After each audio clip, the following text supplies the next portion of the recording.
Bonjour Bruno. Bonjour. Ça fait 10 ans qu'on travaille ensemble pour accompagner des équipes dirigeantes dans la globalisation.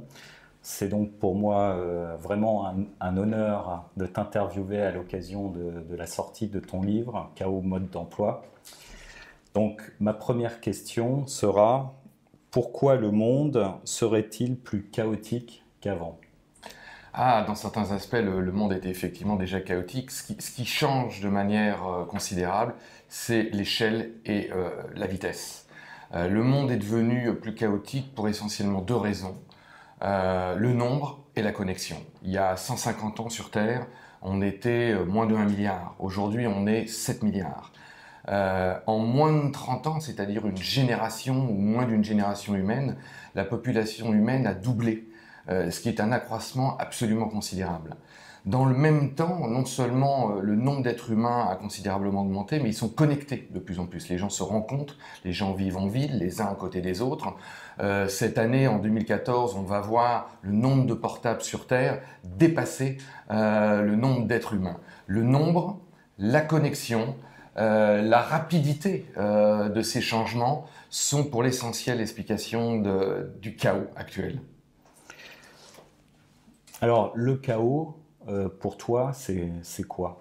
Alors, le chaos, c'est un état. C'est-à-dire que c'est ni bien ni mal. En général, les gens traduisent ça par « c'est le bordel ». Donc, c'est une connotation un peu négative.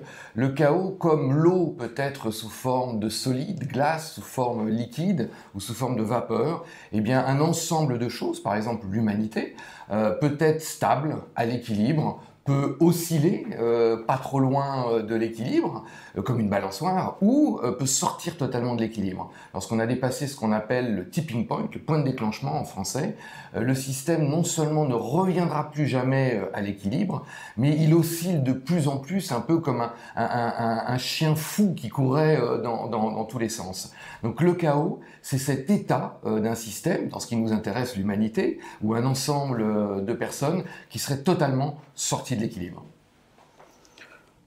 Alors, est-ce que c'est une bonne nouvelle ou une mauvaise nouvelle ? Ça dépend essentiellement de ce qu'on en fait. Et pour ça, d'abord, il faut comprendre ce qui peut se passer une fois que le système est devenu chaotique. Et là, il peut se passer deux choses. Ça, c'est ce que nous apprennent les théories du chaos.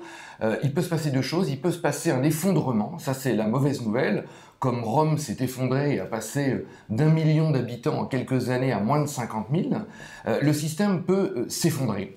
Et c'est aussi tout redeviendra poussière, le deuxième principe de la thermodynamique, tout s'arrête où il reste pas grand-chose. Ou alors, il peut y avoir émergence d'un nouveau système plus complexe, c'est comme ça que la vie a évolué, c'est comme ça que probablement l'univers s'est créé, c'est comme ça que les êtres vivants se sont évolués. Et là, en termes d'émergence, par exemple, puisqu'on parle de l'humanité, on peut tout à fait projeter une humanité plus complexe où chacun vivrait de manière harmonieuse avec les autres, où les enfants pourraient s'épanouir en faisant ce qu'ils ont envie de faire, où chacun aurait accès à un minimum de soins, à de la nourriture, un système plus complexe qui permettrait de vivre plus harmonieusement. Alors c'est une mauvaise nouvelle, probablement si on ne fait rien, c'est une très bonne nouvelle si on profite de ce moment exceptionnel de l'humanité.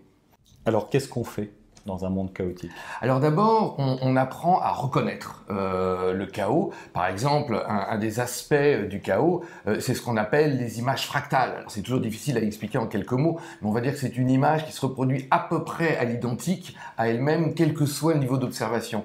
On dit toujours dans la nature un nuage, le chou romanesco, la feuille d'une fougère. Quand on a compris ça, on comprend que le monde n'est plus fait de frontières très simples, très linéaires, mais il s'organise un peu comme une belle image beaucoup plus poétique et beaucoup plus réaliste. Quand on a commencé à comprendre ça, par exemple lorsqu'on regarde ces marchés, si on est une entreprise, on comprend que le marché c'est plus simplement la Chine, les États-Unis, mais qu'il y a en Chine des clients qui ressemblent beaucoup plus à des Américains et inversement. Et puis surtout, on comprend que lorsqu'on est dans une phase chaotique, le système est très sensible à ce qu'on appelle les conditions initiales. Petite cause, énorme effet. C'est ce qu'on appelle l'effet papillon. Et une fois qu'on a compris ça, on apprend à détecter, par exemple, les pionniers dans une organisation, dans une entreprise. Et une fois qu'on les a détectés, un peu comme des petits papillons, on les accompagne pour qu'ils soient les acteurs du changement, que ce soit d'une organisation ou que ce soit de la société humaine. Merci Bruno pour ton éclairage. Et puis, bonne chance pour ton livre. Merci.